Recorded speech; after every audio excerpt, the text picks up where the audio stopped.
हाय दोस्तों, आपका अपना साथी संजीत कुमार भारती और आपके अपने चैनल एजुकेशन विद संजीत में सभी बच्चों का हार्दिक स्वागत और अभिनंदन है। जैसा कि आप लोगों के लिए हमने त्रिकोणमिति में सारा चैप्टर का रिवीजन किया, उसमें जो भी प्रश्न आने वाले थे हमने उन सभी प्रश्नों का अध्ययन किया और उनका सॉल्व आपको बहुत ही शार्ट तरीके से बताया। तो आज हम कक्षा 10 के लिए ऊंचाई और दूरी का प्रश्न, जो बेहद उन बच्चों के लिए खास है जो कक्षा 10 में पढ़ रहे हैं इस समय, उसमें ऊंचाई और दूरी में से कम 8 या 6 नंबर का क्वेश्चन इसमें से ज़रूर आएगा आपका। तो इसलिए ध्यान दीजिए, आज का आपका ये चैप्टर खास होने वाला है। अगर आप ध्यान से पढ़ लेते हैं तो 6 से 8 नंबर आपके पक्के हैं।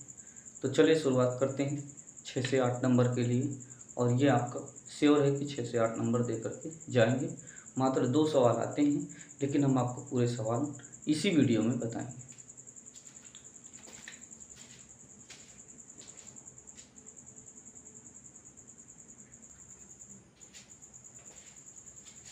सबसे पहले आप लोग थोड़ा सा जान लीजिए त्रिकोणमिति के सवाल ऊंचाई दूरी से लगाने से पहले। जैसे मान लीजिए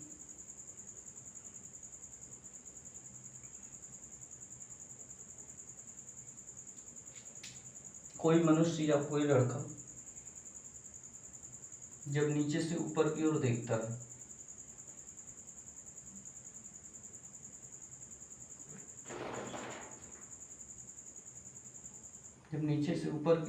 है तो ये सदैव जो बनता है कोण, उसे कहते हैं उन्नयन कोण।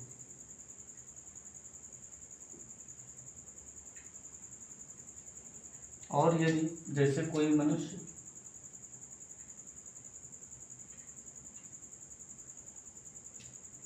मान लीजिए ये छत है,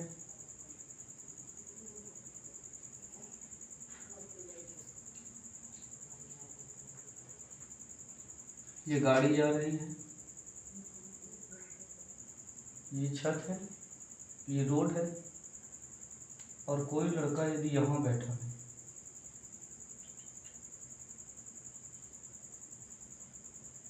और बैठ करके यहाँ से इस गाड़ी को देखता है, तो ये जो कोण बनेगा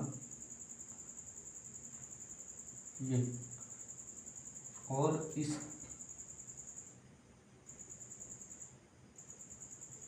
ये जो देखता है तो ये कोण बनेगा अवनमन कोण, अवनमन कोण, और ये आपस में बराबर, ये आपस में क्या होंगे, बराबर होंगे। ऊपर से नीचे अगर कोई व्यक्ति देखता है तो अवनमन कोण, और कोई व्यक्ति नीचे से ऊपर की ओर देखता है तो उन्नयन कोण होगा। ये इतना आपको याद रखना है, बाकी तो आप जानते हैं, पीछे पड़ चुके हैं। ये लंब होता है, ये कर्ण होता है, और ये आधार होता है।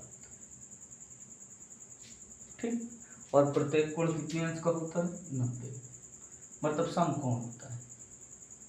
कैसा होता है, समकोण होता है। तो ये याद रखना। तो चलिए अब प्रश्नों की शुरुआत करते हैं, कैसे करें।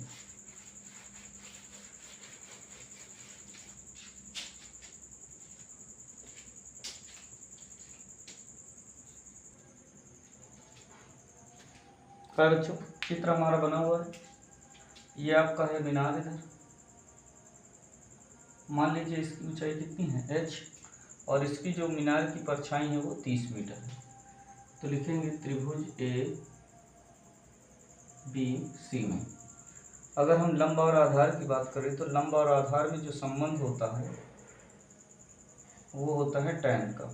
किसका संबंध होता है, tan का। तो लिखेंगे tan थीटा बराबर लंब बटे आधार। अब देखो ऊंचाई हमने माना है, तो यहाँ लिख लीजिए, माना मीनार की ऊंचाई h मीटर है। tan थीटा बराबर लंब बटे आधार। थीटा की वैल्यू यदि हम देखें तो 60 अंश की बन रही है, तो tan 60, लंब में क्या रख दें, h, और आधार में रख दें 30। तो tan 60 की वैल्यू जो होती है वो होती है √3 और h बटे हो जाएगा आपका 30। 30 का गुणा √3 में करेंगे तो ये हो जाएगा h बराबर 30 और √3 मीटर आता है। मीनार की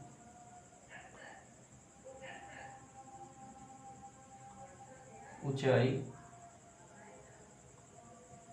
√3 मीटर हो। इस प्रकार से आप जो है क्या करेंगे, लगा लेंगे, नोट करिए।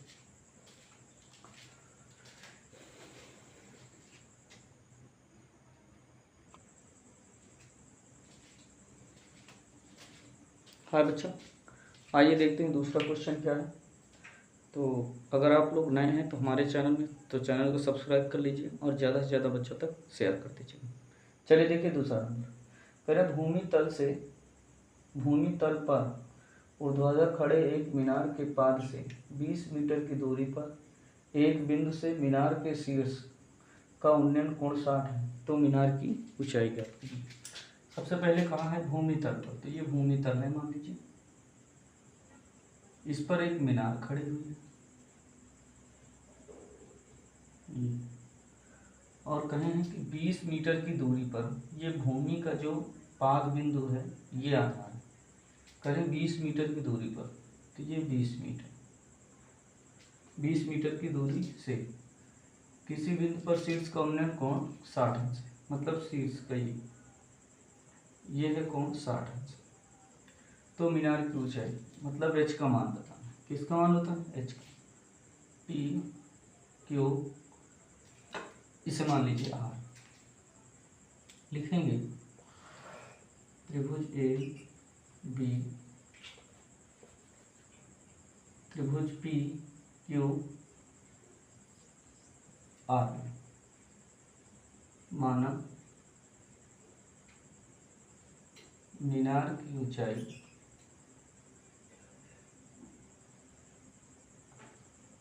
h मीटर है। कितनी है, h मीटर। तो इसमें भी यदि हम बात करें तो ये लंब होगा, ये क्या होगा, आधार। तो लंब और आधार में किसका संबंध, तो कहेंगे tan का। tan थीटा बराबर लंब बटे आधार। थीटा की वैल्यू रख देंगे 60 अंश बराबर लंब में रख देंगे h और आधार में रख देंगे 20। tan 60 की वैल्यू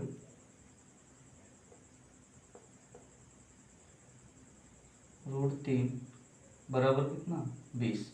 20 का गुणा √3 में कर देंगे तो h बराबर 20 √3 आता है।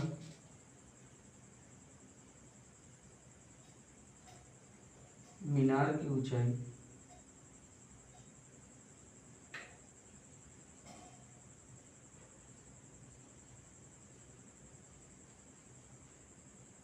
√3 मीटर होगी। तो इस प्रकार से आप जो है आराम से लगा लें।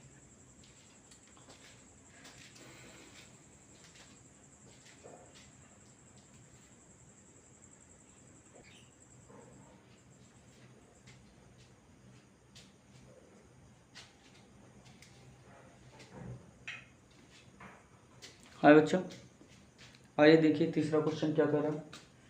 किसी दीवार पर झुकी एक सीढ़ी का उन्नयन कोण 60 अंश है।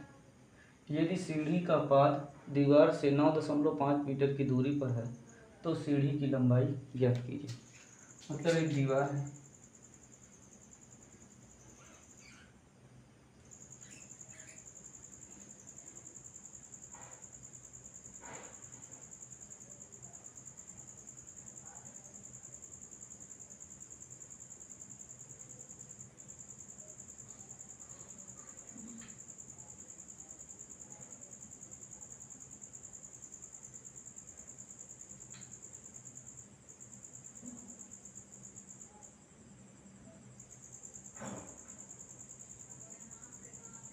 और इस पर एक सीढ़ी लगी हुई है।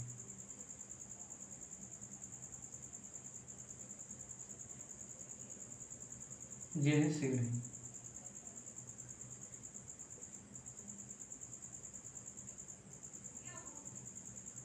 और ये है दीवार। ठीक, कहा है किसी दीवार पर झुकी एक सीढ़ी का उन्नयन कोण 60, मतलब ये 60 अंश है। पाद से 9.5 मीटर दूर, मतलब यहाँ से 9.5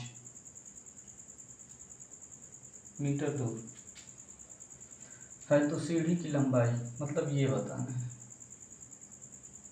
इसका नाम दे दो ए, बी और ये हो जाएगा सी।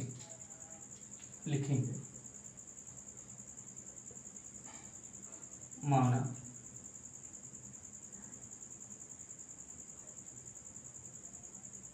सीढ़ी की लंबाई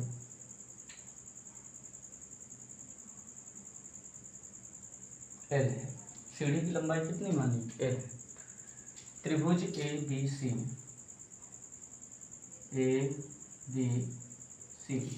अब इसमें ये देखना है कौन सी भुजाएं आपके पास हैं। तो एक लंब है और एक कौन सा, ओ एक कर्ण है और एक कौन सा आधार है। तो आधार और कर्ण की यदि हम बात करें तो किसमें संबंध होता है? तो वो होता है आपका कॉस में। तो कहेंगे कॉस थीटा बराबर आधार बटे कर्ण। थीटा की वैल्यू रख देंगे 60 और आधार का मान 9.5 और कर्ण का मान एल। cos 60 की जो वैल्यू होती है वो होती है 1/2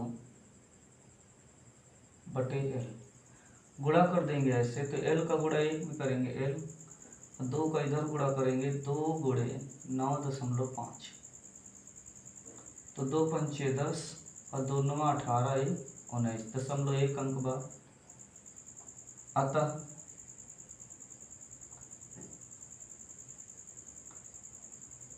सीढ़ी की लंबाई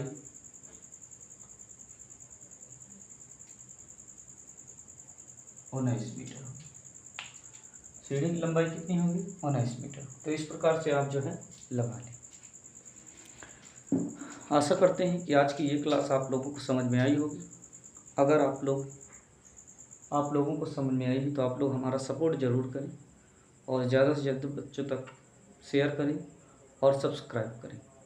जो इसी प्रकार से आपको जो है कक्षा 10 की गणित पूर्ण रूप से आपको हम पढ़ा सकें और आपको हम संपूर्ण हल बहुत ही अच्छे तरीके से समझा सकें। तो आज के लिए इतना ही।